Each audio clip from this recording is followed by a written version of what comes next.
নমস্কার বন্ধুরা, ঝর্ণা ঝুমা কিচেনে সবাইকে স্বাগত। আজ আমি সিম্পলভাবে একটা ছোলে মশলা রেসিপি আপনাদের সাথে শেয়ার করব। কম মশলা দিয়েই তৈরি করব, ঘরে থাকা মশলা দিয়েই তৈরি করব। তো চলেন কিভাবে তৈরি করেছি সেটাই এখন আপনাদের সাথে শেয়ার করব। এখানে কাবলি ছোলা নিয়ে নিয়েছি, আর কাবলি ছোলাগুলো আমি আগে থেকে ভিজিয়ে রেখে দিয়েছিলাম, 3-4 ঘন্টা ভিজিয়ে রেখে দিয়েছিলাম। তো দেখেন ভালোভাবে ভিজে গেছে। এটাকে এখন আমি সেদ্ধ চাপিয়ে দেব প্রেসার কুকারে। আপনারা চাইলে কিন্তু নর্মাল কড়াই বা পাতিলাতে সেদ্ধ করে নিতে পারেন। এখানে দেখেন আমি প্রেসার কুকার নিয়ে নিলাম, আর এখন ছোলাগুলো প্রেসার কুকারে দিয়ে নেব। আগে থেকে আমি ভালো করে ধুয়ে পরিষ্কার করে নিয়েছিলাম।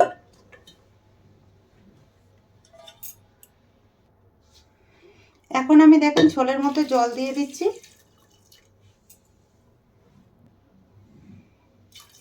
দু গ্লাস জল দিয়ে দিলাম আমি। ছোলের মধ্যে সামান্য দেখেন নুন দিয়ে দিলাম, হলুদ গুঁড়ো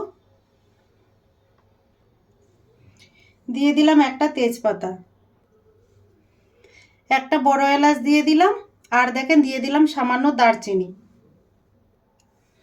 প্রেসার কুকারের ঢাকনা বন্ধ করে এখন আমি 2টো সিটি দিয়ে নেব। এখন আমি দেখেন এইদিকে কিছু মশলা করে নেব। দেখেন পেঁয়াজ নিয়ে নিয়েছি, টমেটো নিয়েছি, রসুন নিয়েছি, আদা নিয়েছি, লঙ্কা নিয়েছি। তো প্রথমে আমি রসুনটা খোসা ছাড়িয়ে নেব।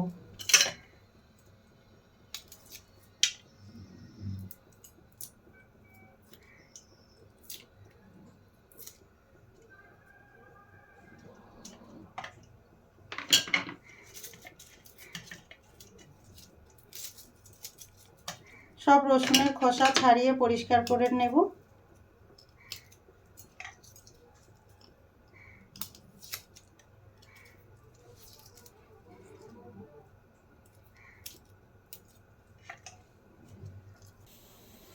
দেখেন মশলা পরিষ্কার করে আমি কেটে নিয়ে নিয়েছি। গ্যাসে আমি কড়াই চাপিয়ে দিয়েছি, কড়াই ভালোভাবে গরম হয়ে গেছে, দিয়ে দিলাম কিছুটা তেল। আমি মশলাটা তৈরি করে নেব। প্রথমে তেলের মধ্যে দেখেন দিয়ে দিলাম আমি গোটা জিরে, তেজপাতা, আর দিয়ে দিলাম গোটা গরম মশলা, এলাচ, লবঙ্গ, দারচিনি। আদা আর রসুন দিয়ে দিলাম।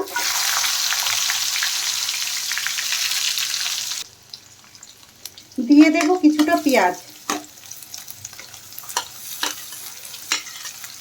পেঁয়াজ হালকা ভেজে নেব।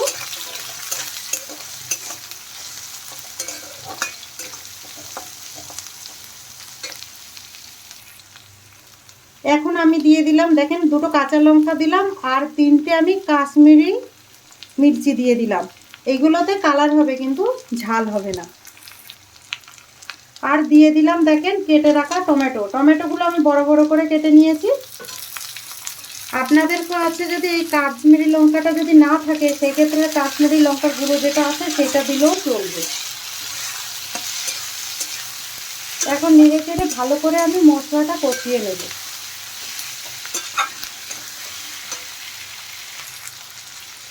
সামান্য আমি দেখেন বাদাম দিয়ে দিলাম,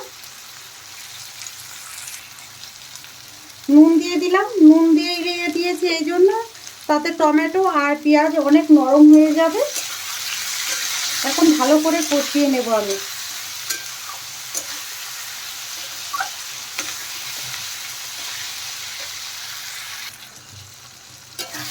দেখেন মশলা বেশ নরম হয়ে গেছে, কি সুন্দর টমেটোও দেখেন গলে গেছে।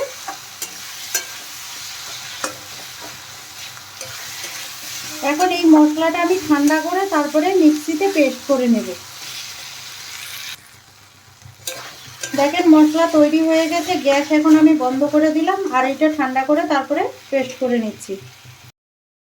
দেখেন মশলা ঠান্ডা হয়ে গেছে, এখন এটা আমি পেস্ট করে নেব। মশলা দেখেন ভালোভাবে আমি পেস্ট করে নিয়ে নিয়েছি। কুকারের ঢাকনা খুলে এখন আমি দেখে নেব।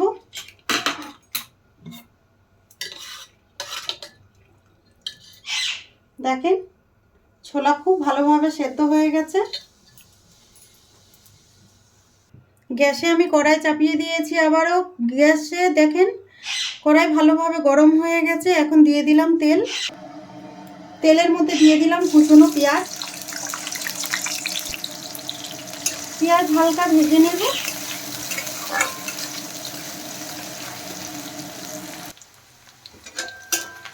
দেখেন পেঁয়াজ হালকা ভাজা হয়ে গেছে, নরম হয়ে গেছে পেঁয়াজ। এখন এর মধ্যে যেই মশলাটা আমি পেস্ট করে রেখেছিলাম সেটা দিয়ে দিলাম।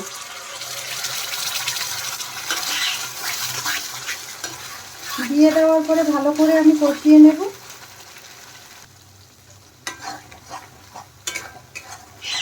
দেখেন এই মশলার কালারটা কত সুন্দর হয়েছে। এখন এর মধ্যে কিছুটা গুঁড়ো মশলা অ্যাড করব। দেখেন দিয়ে দিলাম হলুদ গুঁড়ো, লঙ্কা গুঁড়ো, আর দিয়ে দিলাম দেখেন ধনে গুঁড়ো। টেস্ট হিসাবে আমি দেখেন কিছুটা নুন দিয়ে দিলাম। যেহেতু ছোলা সেদ্ধ করতে কিন্তু নুন দেওয়া আছে, তো নুনটা বুঝে দিতে হবে। এখন আমি মশলা ভালোভাবে কষিয়ে নেব।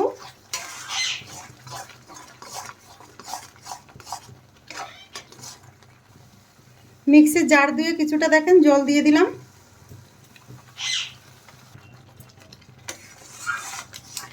দেখুন নেড়ে চেড়ে ভালো করে আমি মশলা কষিয়ে নেব।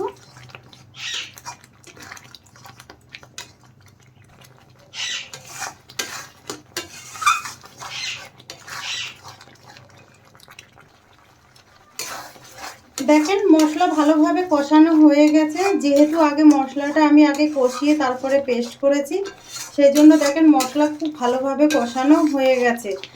এখন আমি সেদ্ধ করা ছোলে দিয়ে দিলাম।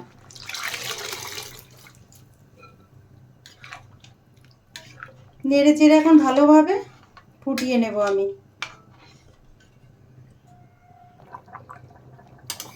দেখেন ভালোভাবে ফুটে গেছে। আর ছোলে মশলার কালারটা কত সুন্দর হয়েছে দেখে আপনারা বুঝতে পারছেন।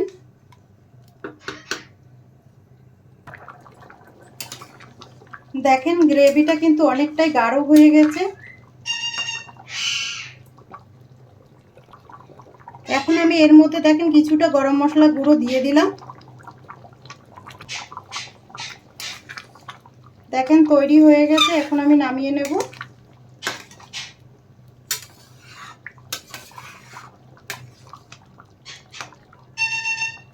অনেকটাই গাঢ় হয়ে গেছে দেখেন। এখন আমি দেখেন বাটিতে নিয়ে নিলাম।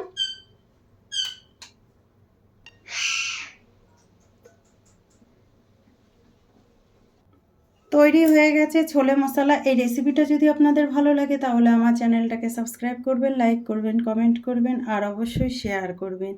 আর আমি যেইভাবে বানিয়েছি এইভাবে আপনারা বানিয়ে খেয়ে আমাকে কমেন্ট করে জানাবেন।